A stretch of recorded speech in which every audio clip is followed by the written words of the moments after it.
This afternoon, we have Peter Singer with us to talk about his new book, The Most Good You Can Do.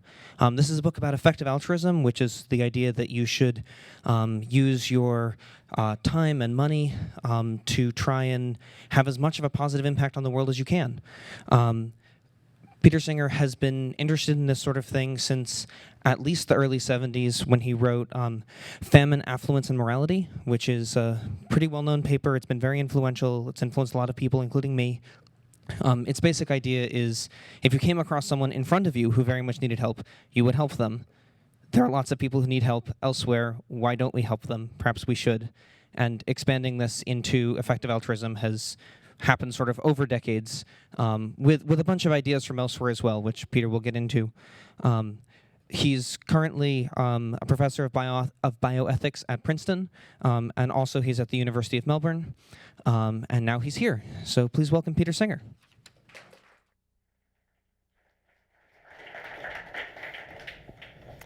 Thank you very much for that introduction, Jeff, and I'm very happy to be here with you. As Jeff said, this is an issue that I've been interested in for a very long time. And last night I was speaking to a lecture theatre in Harvard that was organized by the Harvard Effective Altruism Group. And I was introduced by Josh Green, who is a professor who works in the psychology of essentially moral psychology. You could say psychology about how we develop our moral beliefs. But he started off as a philosophy student. He studied philosophy as an undergraduate here at Harvard, and he actually put something very nicely that I'm going to repeat to you in terms of what's happened with the thought that goes back to the article that Jeff just mentioned that was published in the early 70s. That article has been very successful in one sense. That is, it's one of the most reprinted philosophy articles in anthologies that are used for teaching philosophy. And many, many people have come up to me and said, oh, I read your article when I was doing an undergraduate philosophy course. But as Josh put it last night, it was generally taught in the sense of, here's a challenge to you. This article is obviously wrong. Find out why it's wrong. Tell me why it's wrong. Because the claims that it makes or the conclusions that it draws are just too demanding.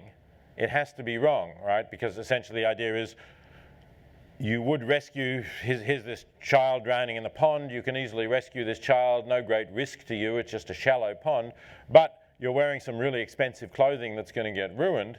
So there's going to be some cost to you, not a life-changing cost, but some cost to you in order to save that child. Okay, so everybody says, of course, I'd save the child. You know, what can you compare some clothing with a child's life? And then I say, okay, but really you're in that situation right now because there are people dying from preventable poverty-related diseases in the world that you can save at not very great cost. Actually, you could debate the point of the cost and whether it is comparable to clothing that you might be wearing. That might depend on your penchant for designer clothing, I guess. But you know, something like that. And then people say, okay, but once you've done that, once you've, let's say, donated the cost of one pair of expensive shoes or suit to save one child, unlike the pond case, there are more children, so it seems that you ought to do it again and again and again and again. And where do you stop? Until you reach the point of marginal utility. That is the point at which if you gave more, then you'd be lowering yourself to the level of the poor person you're helping, or you'd be doing as much harm to yourself or as much risk to yourself as you would be alleviating in terms of the person that you're helping. So that's the highly demanding conclusion that can't be right, and that's why I think the article was taught in that way. Seems plausible, but what's wrong with it? But what Josh Green said yesterday is that an interesting thing has happened in the last few years, and that is that the reaction that there's something wrong with this idea and we have to find out what, has switched, at least with a substantial number of people, to saying, no, this is really right. Yes, it's very demanding, and maybe I'm not going to be able to go all the way that this says I should be going, but that doesn't mean that it wouldn't be right to do that in some sense anyway, that's what we ought to do, and we should at least be trying to do as much as we can in that direction. And I think it is true, and I find it, I have to say, quite exciting, that there is now this emerging movement known as effective altruism, which is thinking along these lines. I won't say it's thinking exactly in terms of the Famine, Affluence and Morality article, but it's certainly thinking in some way that is in that direction. So essentially what people who are effective altruists are saying is, I want to do something significant that is for the good of the world, that is going to make the world a better place. And I want that to be an important part of my life. Doesn't mean that I'm going to go to the point of marginal utility. Most of us are not saints. I don't claim to have reached that point myself. But I do think that making that an important part of your life is something that I want to do. So that's the altruism part of effective altruism. And then the effective part of it is, it's not enough just to say, I'm going to make the world a better place. If I'm going to put part of my life into thinking altruistically about working for some good cause, I want to actually make the biggest possible difference that I can with the resources that I have available and that I'm prepared to put into this activity, whatever activity it happens to be. It might be donating money, it might be donating my skills and my time, it might be some combination of those things. So that's the effectiveness part of it. We want to use our abilities to reason and to think about things, assess the evidence in order to make our altruism as highly effective as possible. So as I say, this is now clearly an emerging movement. There was a pretty large lecture theatre in the Science Centre that was packed. I'm told that the Brattle Theatre, where I'm speaking tonight, is a sold-out event. And I've been doing a little book tour. I was in the San Francisco Bay Area and up in Seattle, and also had full houses there. So there's clearly a lot of interest in this, and there are EA groups, as they're known, effective altruism groups, on a number of different campuses around the country. And it's not specifically a United States thing. In fact, I think if you said where did it begin, I would say it began in Oxford in England, but it certainly exists in quite a number of other countries. There are groups in Australia, where I spend part of each year, but there are also groups in Switzerland and Germany and Czech Republic and a number of other places. So it's an interesting emerging movement, and there's quite a lot online about it. And it's all fairly new. So there's things like the Wikipedia page on effective altruism is only about 2 years old. And that, I guess, gives you a sense of when people thought, well, there ought to be something more out there. So let me just say a little bit about how it got started. Because I said, I wrote this early article, and I've been writing a bit more about it in recent years, but I can't really take credit for starting it in an organizational sense. To the best of my understanding, the person who took the initial steps was a philosopher at Oxford called Toby Ord. Toby told me, I think back maybe in 2007, that he was thinking of organising something at Oxford to try to let more people know about how effective their giving could be. And what Toby did, he was then a PhD student at Oxford, expecting to have an academic career, which, things are basically going on course. He's a research fellow in philosophy at Oxford now. And he decided he would, and he was living on a graduate studentship, so he decided to work out how much money he was likely to earn over his academic career, and then assume that he stayed roughly on the level of personal expenditure that was his graduate studentship, because he felt that was enough to cover what was important to him. Adjusted for inflation, of course, maybe put it up a little bit, but not too much more than that, and see how much money he would be able to donate to effective charities. And then when he did that sum, so what his total earnings would be, deduct the studentship equivalent for the rest of his life, and then divide that by the cost of something that an effective charity might do. And the example he took was to either treat or prevent blindness. So there's a lot of people who are blind in the world because they can't afford cataract surgery, which is a very simple surgery that everyone in the United States who is blind because of cataracts would get, either from their health insurance or from Medicare when they reach 65, Medicaid if they were poorer.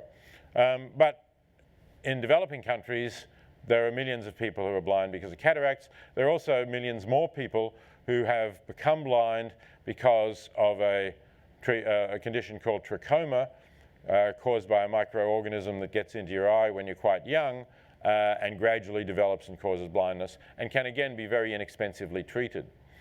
So putting some reasonably good estimates of the costs of these treatments, Toby calculated that if he did live on the equivalent of a studentship and donated it to one of these organizations, he could, throughout his life, either prevent 80,000 people from becoming blind or treat 80,000 blind people and restore their sight. And he thought that that was quite an amazing figure. He thought that that would be an incredibly important thing to do. So he thought, firstly, that he ought to do that, and he took a pledge and made it public that he would live on something not that much more than his graduate studentship and donate the rest. And he's doing that, but he also set up an organization called Giving What We Can to provide this information for people, to let people know which charities were highly effective at doing not just treating blindness, but a variety of other things. For example, preventing child deaths from malaria, which is also something you can do quite inexpensively by distributing bed nets in areas where people don't have them and where they're prone to malaria. Or getting rid of intestinal parasites in children, deworming them, which isn't life-saving because the parasites aren't going to kill them, but has been shown to be highly cost-effective in terms of their achievements at school, both actually staying at school and doing better at school, because the parasites obviously weaken them, make them more tired, less energy, and so on.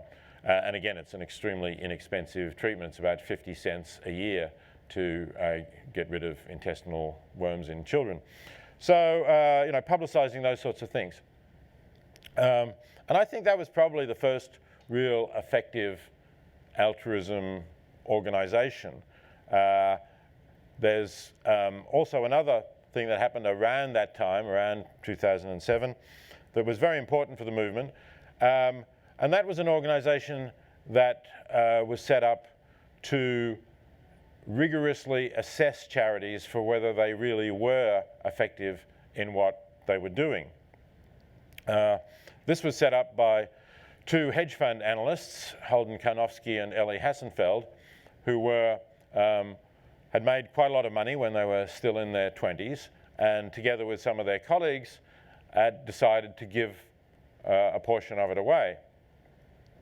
And then they debated among themselves, so where should we give it? And they had different ideas, so they said, well, why don't we all write to our favourite charity and ask them to say what they would do with a significant donation, and then we can pool the results and decide what to do.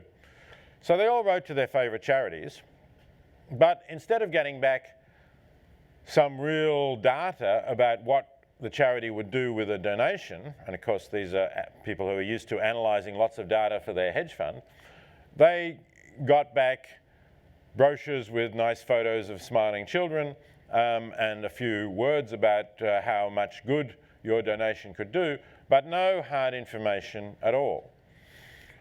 Well, they weren't satisfied with that, and they tried to follow up.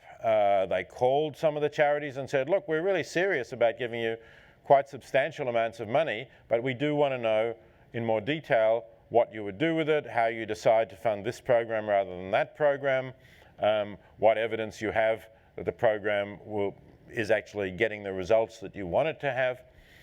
And they still got really no useful response. And in some cases, they got active hostility with the suggestion that these people were making that their programs were not working effectively, or that in one case, one organisation suspected that they were from a rival organisation trying to know what the programs were and whether they were going to copy these programs or something like that.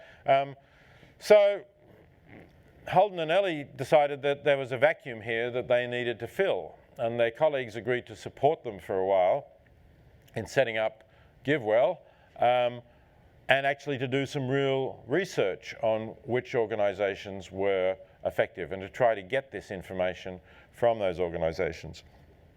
So GiveWell now has grown to have quite a significant team, I think about a dozen researchers, and it is, it's really raised the standard of what you can know about charities being effective.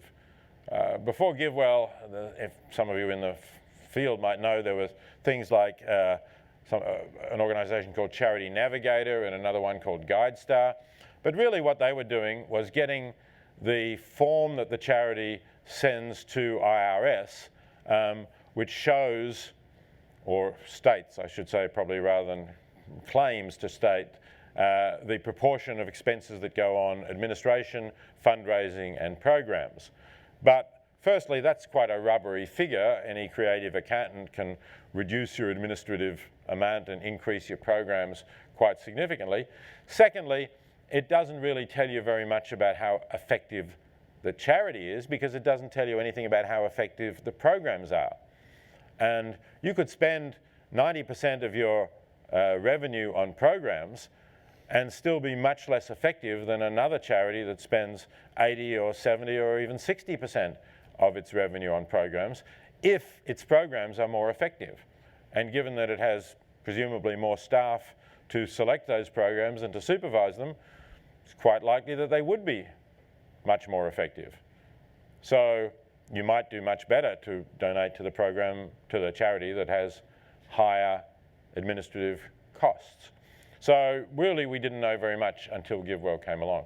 And GiveWell has certainly made it a lot easier for people who want to give, particularly to global poverty related issues, because GiveWell decided early on that charities that were spending money domestically, say on poverty in the United States, just couldn't really compete in terms of dollar for dollar cost effectiveness with those spending money on global poverty.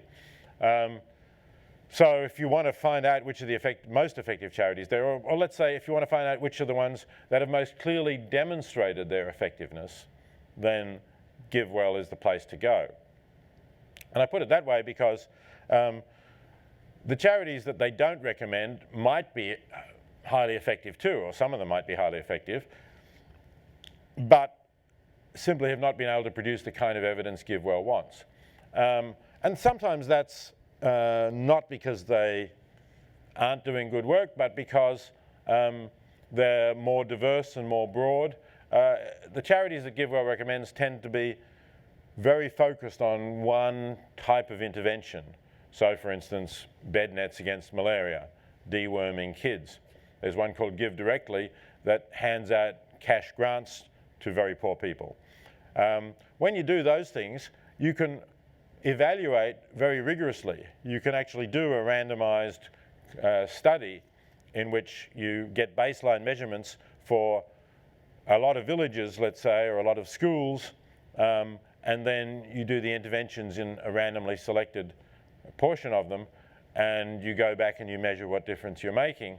So you can do that if you're doing those sort of interventions. If you're doing a wide range of things, as the bigger organisations, the Oxfams, the Save the Children's, the CARES do, it's much harder to evaluate all of the things across the board.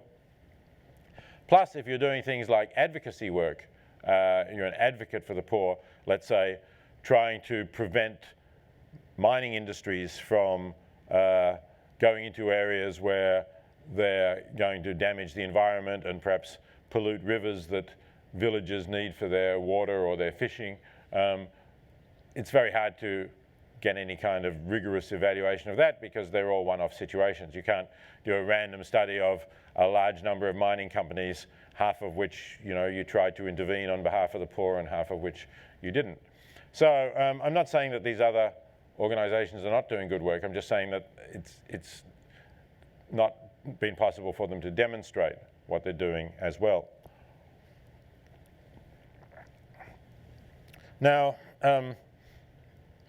I think all of this is a very significant movement because I think it challenges traditional ideas of philanthropy. And philanthropy is a big industry in the United States. Around $335 billion are given to charities in the United States each year. That's about 2% of GDP, so it's a pretty large slice of money. And the majority of that, about 2/3 of it, is given by individuals. The rest is given mostly by foundations, but a small slice by corporations. The foundations, no doubt, do some research and have people in terms of what they're going to donate to. But we know that most individuals do no research at all before donating to a charity.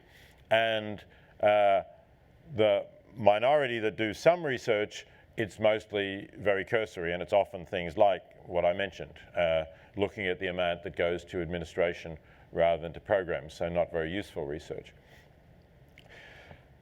And when you add to that the fact that some charities do, I think, a very large amount of good with your money, and others do negligible amounts, I think that it would be extremely important to shift some of this $240 billion, say, that's given by individuals from the less effective to the more effective charities.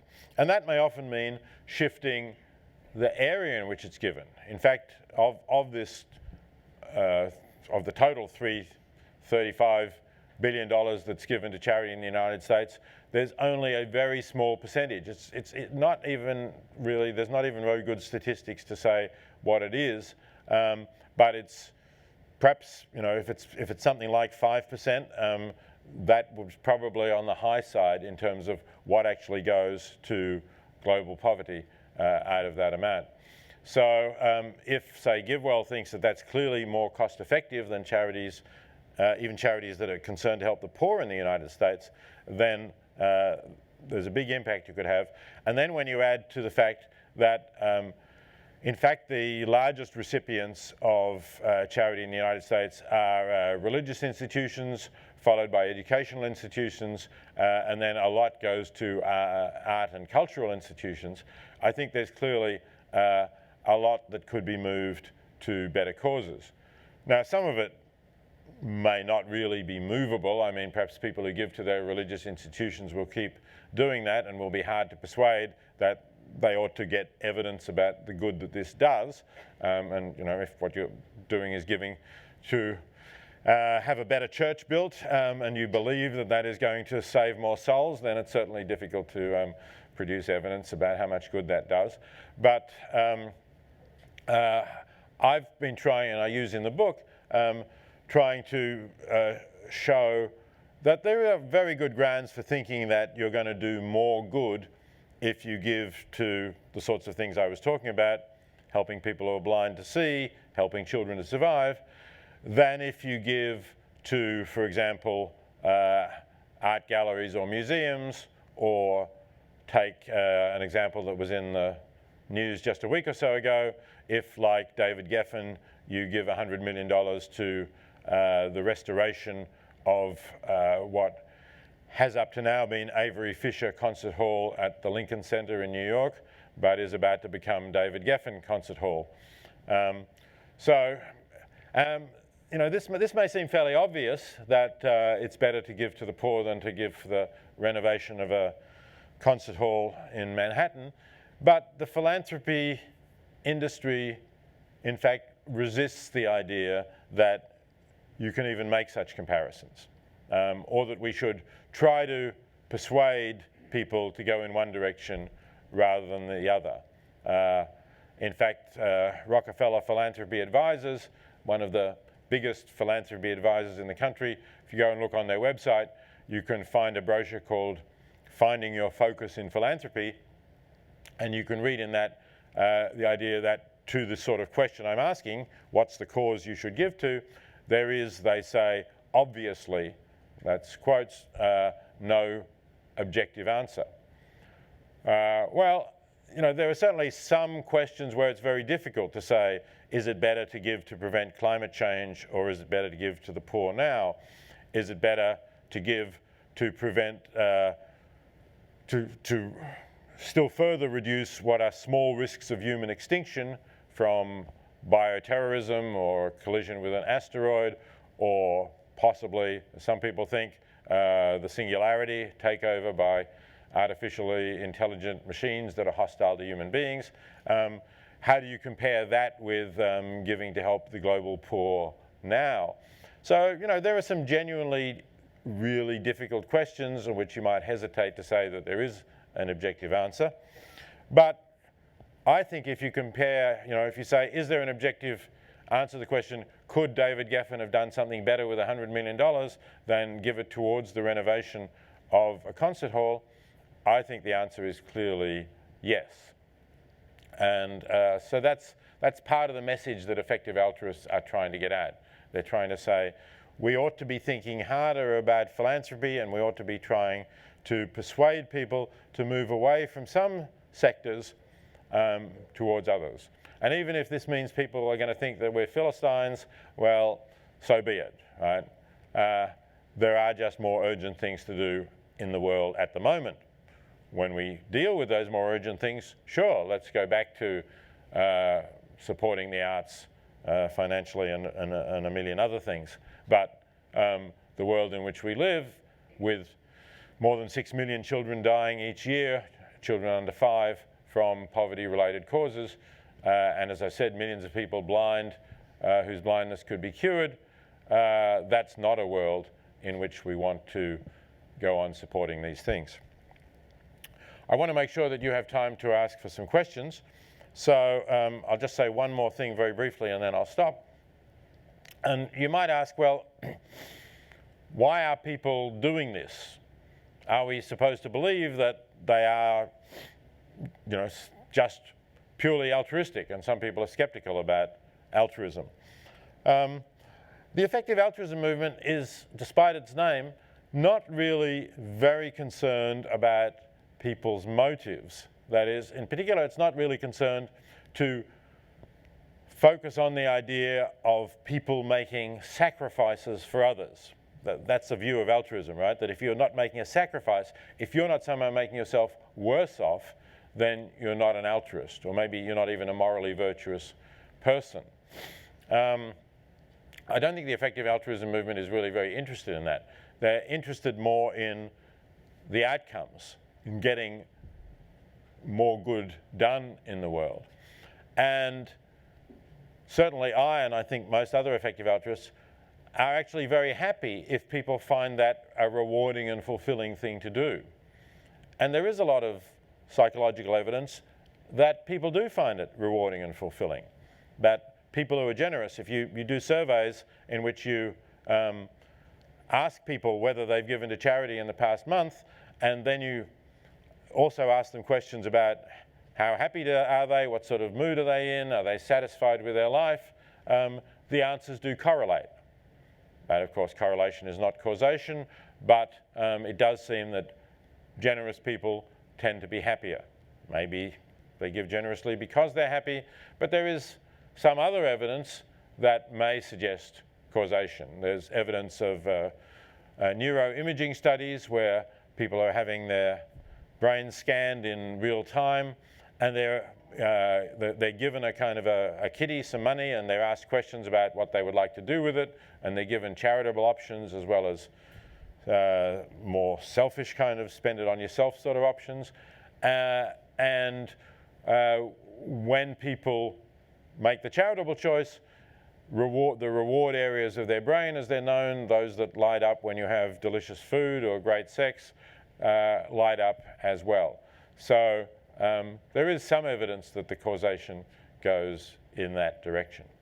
Anyway, as I say, I think a lot of people in the effective altruism movement do find this a fulfilling and rewarding thing to do.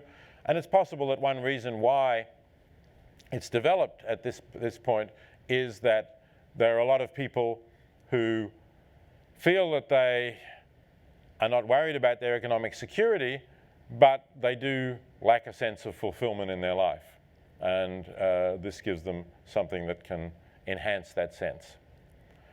Okay, I'll stop there. And we have anyway at least 20 to 25 minutes for questions. So who would like to ask a question? Hello, Professor Singer. Thank you for coming today. I've been following GiveWell and using that to guide my giving for the last couple of years. It's been very useful. I'm also very concerned about global climate change, and I kind of feel like if we aren't doing something about that now, there's not much point doing anything else. Is there a GiveWell that would help me decide which charity I should give to around global climate change? Not yet. The closest that comes to that is GiveWell has received significant financial support from a foundation called Good Ventures. And with that support, they're doing something called the Open Philanthropy Project. So the Open whereas their sort of more traditional work, if you can call something traditional, it's only been going about 8 years, is assessing these charities quite rigorously. The Open Philanthropy Project is doing broad surveys of different areas where it might be possible to have some particular leverage, where there might be a tipping point where some input will make a difference. So they are looking at climate change among a range of other things. I haven't very recently gone back to see what the state of their report is. I don't know whether anyone else in the room knows about that. But that would be a place to look. And if they do find that climate change is something that might be an effective use of charitable dollars, they will then start looking at potential organizations in that field. Thank you. Thank you. Yeah. Hi. Does the thinking around effective altruism try to take into account situations of leverage? That is, for example, instead of giving money directly to blindness, to lobbying for government to spend tax money on that sort of thing? Or is that just too difficult to measure? People certainly do talk about it in the effective altruism movement. Again, as far as GiveWell is concerned, that would be something that comes under this newer Open Philanthropy Project rather than its traditional assessment. In the book, I have a little bit of discussion about advocacy. I have an example from Oxfam that they had an advocacy project. So Ghana discovered oil offshore, which was some sort of economic boom for them, produced hundreds of millions of dollars of revenue.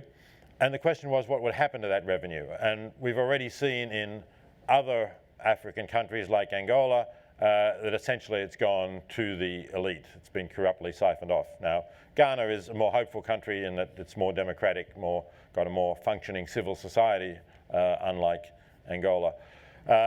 So Oxfam worked with local civil society in Ghana to get passage of a law called Oil for Agriculture, which allocated 15% of the government's oil revenues to help develop agriculture in impoverished regions, particularly the north of Ghana, is in the Sahel and very subject to drought and so on.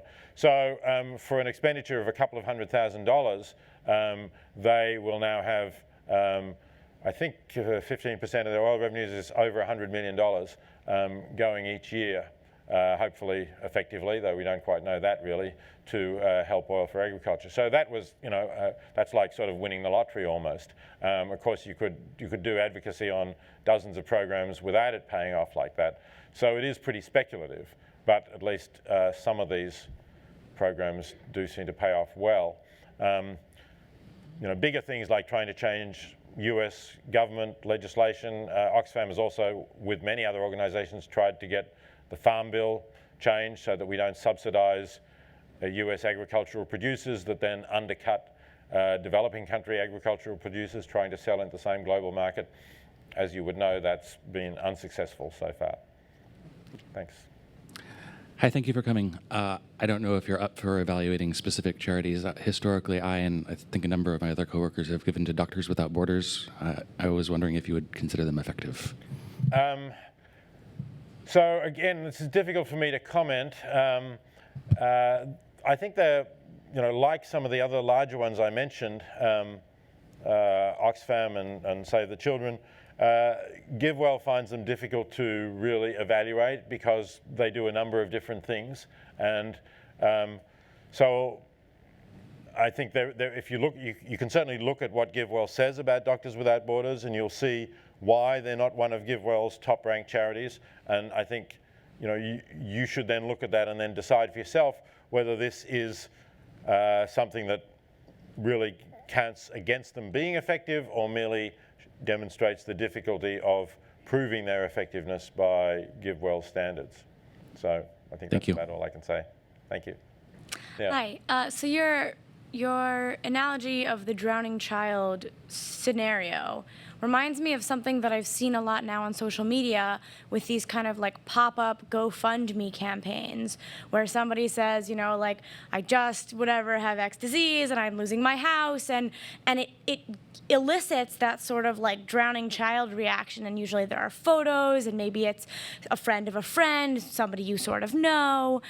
And sometimes it elicits a really huge response, and I've seen this many times. How do we weigh something that does have that kind of impact, especially if it's somebody that you know or it's somebody your friend knows, relative to kind of like people that seem so removed? Or are we kind of just like overreacting because it feels like this kind of drowning child? I don't know. Yeah. I don't know what to make of it. So I think we are overreacting, which is not to say that you may not want to do things for your friends. Even effective altruists do things for their friends. Otherwise, they wouldn't be very nice people to be friends with, I guess. But effective altruists will see that as something different from the effective altruism they would do. I mean, I think I have one case I mentioned in my book of somebody who gives a huge proportion of his income away, but he paid a lot of money to a friend whose dog was really ill so that the dog could have surgery that was really quite expensive. And he sees this sort of parallel to deciding to go on a really expensive holiday to a tropical island in winter, not something that's really part of his altruism. But the phenomenon that you mentioned is really interesting, and I've learned more since writing that article. I've learned a lot more about the psychology of the way we respond to things, and one of the most well-confirmed results is that we respond to identifiable individuals. Paul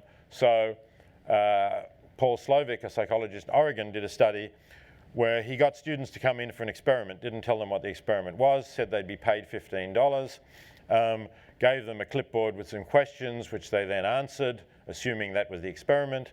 They then got paid $15 in small bills, and as they were paid it, the person paying them said, by the way, our lab has a charity which it supports each month. Here's some information about our charity. Would you mind reading this, and then perhaps you'd like to give some of what you've just earned to the charity. Now, randomly, some of them got identifying information about an individual girl, her name, her age, and a picture of her, and others didn't. They just got statistical information that there are children, right? Well, as you would know from what you've been saying, the response with the identifiable information got a lot more. So that's what's going on here, I think. And that was, I guess, what was going on to some extent in my pond example. I was asking you to imagine there's this child, you can see this child, it's an identifiable child in front of you. And so people will give more in those circumstances. But I think really we ought to become more self-aware of the little tricks that our brain plays and try to compensate for them, really. We ought to know that we're sort of, just as, perhaps we become aware that some of us, maybe there's some sort of tendency for us to prefer people who look like us, and this can fuel racism, and we guard against that. So I think we ought to be aware that we have a tendency to prefer these giving to these identifiable individuals and guard against that too. Thank you. Thanks. Hi, thank you for coming. I was recently introduced to the effective altruism movement by some of my colleagues here, so I consider myself as a novice, but someone who's very interested in learning more. I think my question today is around, so the effectiveness seems to be based on a return or a yield. For every $100, I get this X demonstrable effect. But earlier in your remarks, you were talking about advocacy. So I'm wondering if effective altruists have sort of the stack rank or the hierarchy of goods that are worth pursuing, because at the human level, we connect with something like a problem you see right in front of you, and that can be very motivating. It can help an important cause and make you feel good about it, but it's just one of many.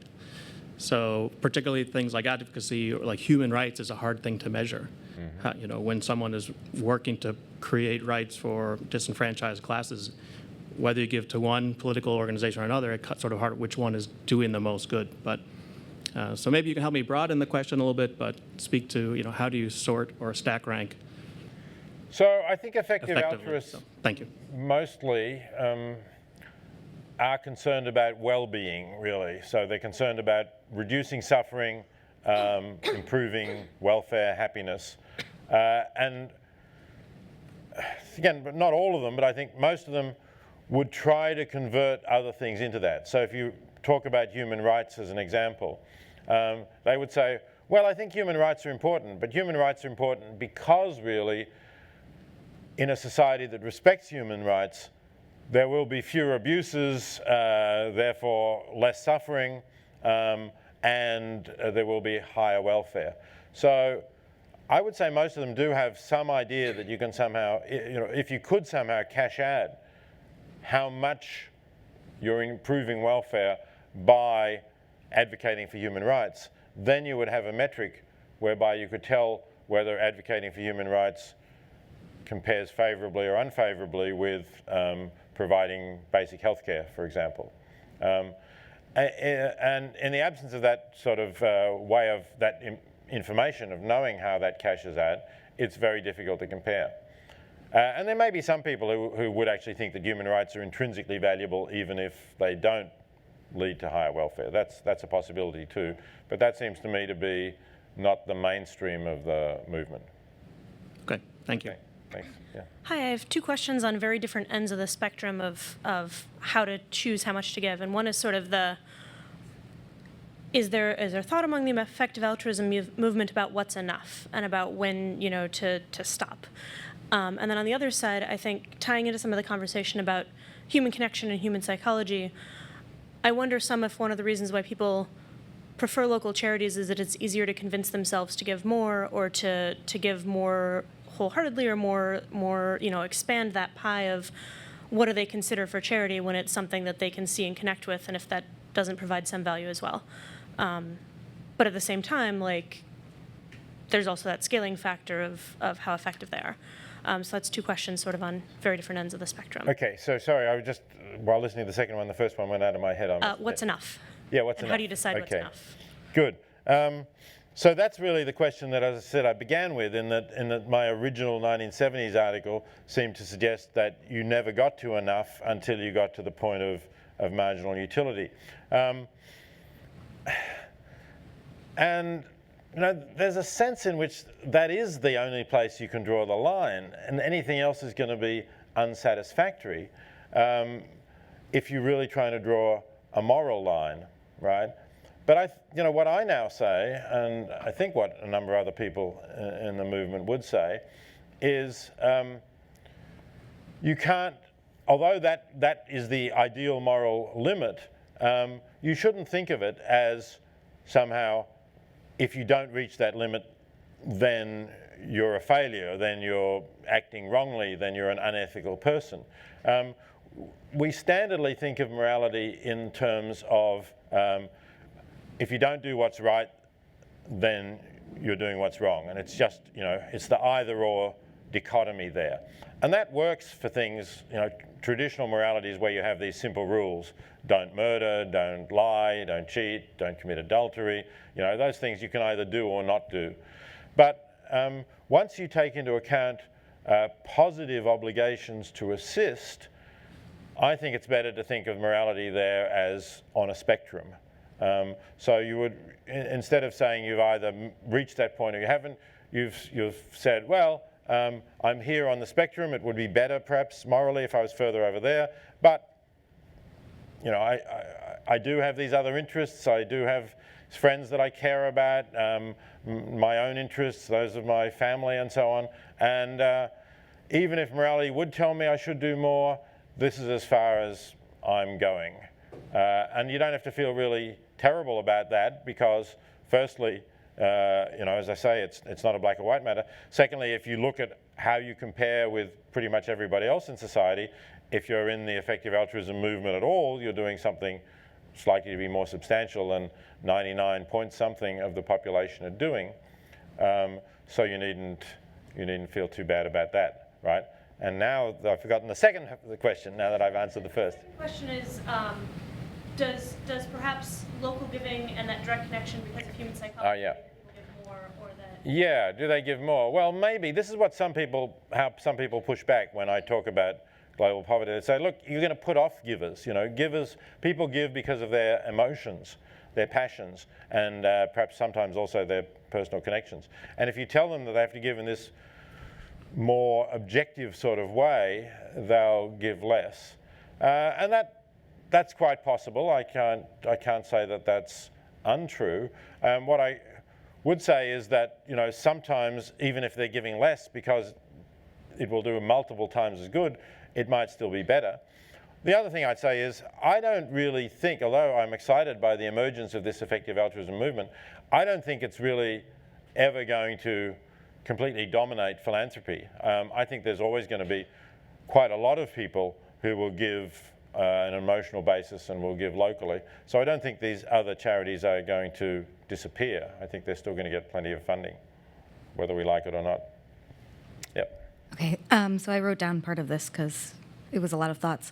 Kind of on the spectrum of environmental care versus poverty and healthcare, I can understand both of those actually being heavily weighted for the hierarchy of needs of the survival of our species. But my question is pertaining to the amount of discounting arts and humanities, because while, yes, it's important to take care of health and your basic survival needs, those problems, I might be pessimistic, don't see them going away in a measurable future. And to say that we should take care of arts after all of that is taken care of. What kind of humanity and what kind of culture would we have if we focus in that way? And how much, and isn't art and humanities and culture a part of well-being and the full-rounded person and connection between multiple people? Yeah, look, I'm certainly not against the arts and humanities, especially obviously, I've spent my life doing philosophy in various ways, and not all of it is directed to effective altruism, so I'm clearly interested in philosophy in its own sake as well. But what we're talking about here is the charitable dollars, if you like, and what good they do.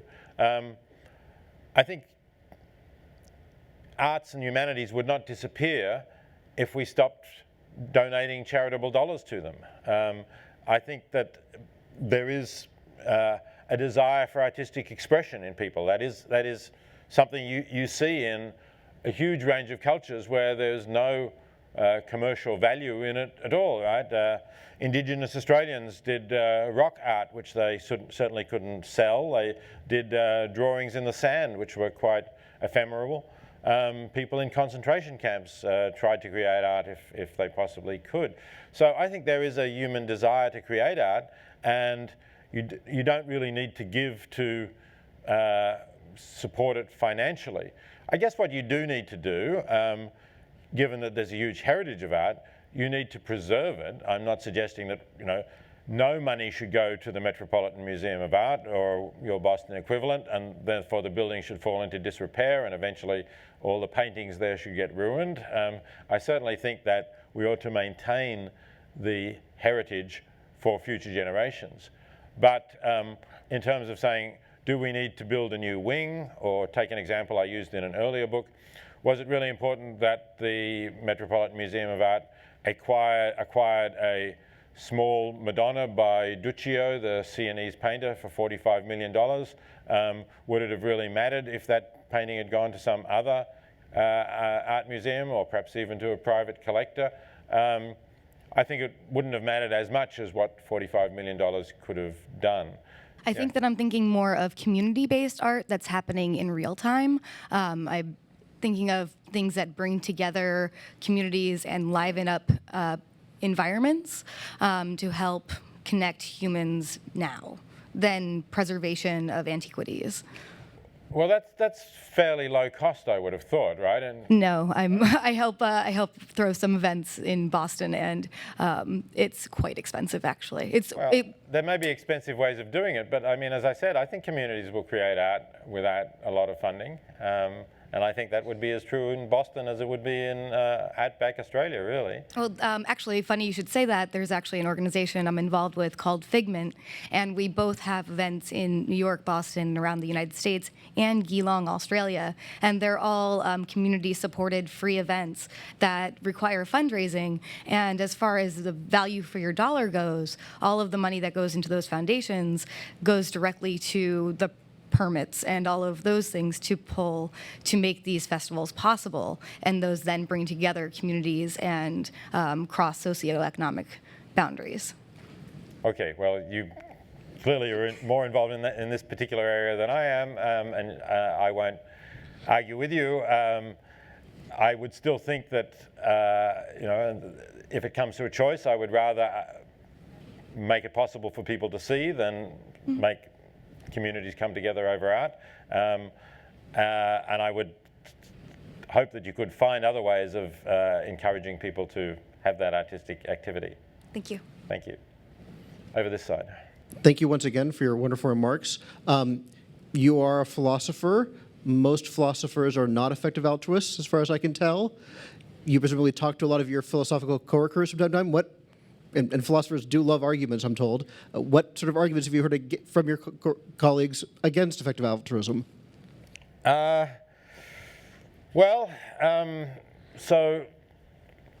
there are, of course, some who present a different ethical view. Effective altruism goes well with a consequentialist or utilitarian ethic. But when I say it goes well with it, I think you can be an effective altruist as a deontologist. That's somebody who thinks that we ought to observe moral rules, because generally speaking, being an effective altruist doesn't require you to violate moral rules. So, clearly in a lot of views, for example, in a standard Christian ethic, there is room for helping the poor. That's something that's emphasized. So you certainly don't have to be a utilitarian or consequentialist, but there has been a fair amount of discussion in the literature about the sorts of arguments that I put forward. Generally, people talk about the importance to individuals of pursuing their own projects. This is something that goes back to Bernard Williams, no longer alive, a philosopher who claimed that it's somehow, if you like, every human being has their own commitments, their own projects, their own desires. And what I'm suggesting is somehow to take an external point of view to that something that I've called the point of view of the universe. Not that the universe really has a point of view, but to get across that sort of idea. And Williams thinks that this is an abstract notion that doesn't really motivate people, and that shouldn't motivate them, that people should feel that they're able to pursue their own projects independently of the external circumstances. In other words, it's not that you're free to do that, even if the circumstances are such that you could do more good in another way. Others talk about rights and say, well, we have a right to a certain level of comfort or a certain level of meeting our needs beyond just the basic needs. So there certainly is a literature on that. I don't know. I guess that debate is going to be an ongoing one. As you say, philosophers like to argue, and for any philosophical thesis that anyone puts up, there'll certainly be counters. Okay, this will be the last one then. Okay, so I graduated college 2 years ago, and so I'm relatively new to this whole like having a paycheck thing.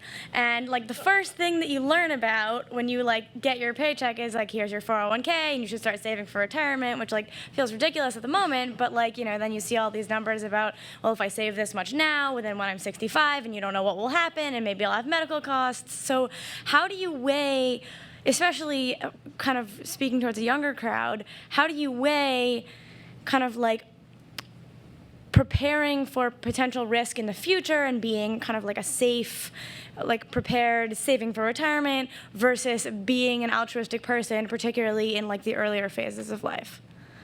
So I think you'll find your own balance in that. I think people do want to put some money towards those plans.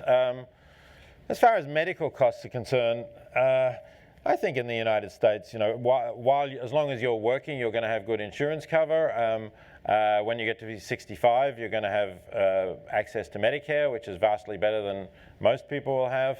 And should you, get dismissed and fall into serious poverty, you're going to have Medicaid, which is not a great program, but it's probably pretty unlikely, really, that you're going to need that. So that seems to me to be less of a worry, although it's maybe more of in most, I think all other affluent nations, it's less of a concern than it is in the United States because they have a better National Health Service provision. But admittedly, you're here, and then there are some holes that you could conceivably fall through. So those are. I think you will still find though that when you've covered those to a reasonable degree, you have a surplus that hangs over, and that would enable you to make those sorts of decisions. But I don't know, Jeff, whether you want to comment on this. Jeff Kaufman is somebody who has faced these decisions together with Julia Wise, his partner, and Julia's written about it online. Shall I ask people to suggest they go to that? I try to give half of what we earn, and we end up saving for retirement. We sort of do the full Google match because it's sort of free money, and after that we save maybe another sort of 5 to 10% on top of that. We were saving for a house. Now we've actually been spending that time because we just bought a house. But the basic idea being we sort of set a budget for donation. Sorry. The basic idea being that we set a budget for donation, we put half our money into that, and then the rest of it we sort of divide the way anyone who earned half as much as us would divide, thinking about what we'll need in the future and what we need now. I take a similar but maybe opposite approach, which is actually that I save like half of my income for retirement and I give a few percent now. And my thinking is if I don't want to retire in 10 years, I can keep working and just donate all my income after that and still have a safety net. Okay, there's a Those couple. are awesome. It's great. Yeah, couple of interesting and impressive strategies. Good to know that they're there. Have we got another? Save for retirement, and then put in a will that whatever you didn't need to take care of you in your old age could go to charity. You could do that.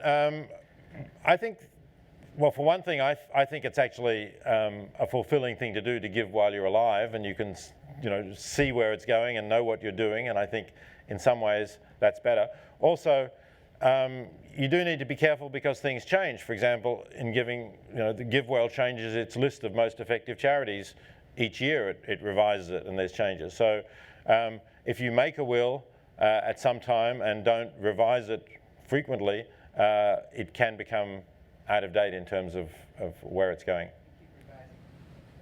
You're welcome. Okay, I think we're probably out of time. Thanks very much for coming. Appreciate your questions.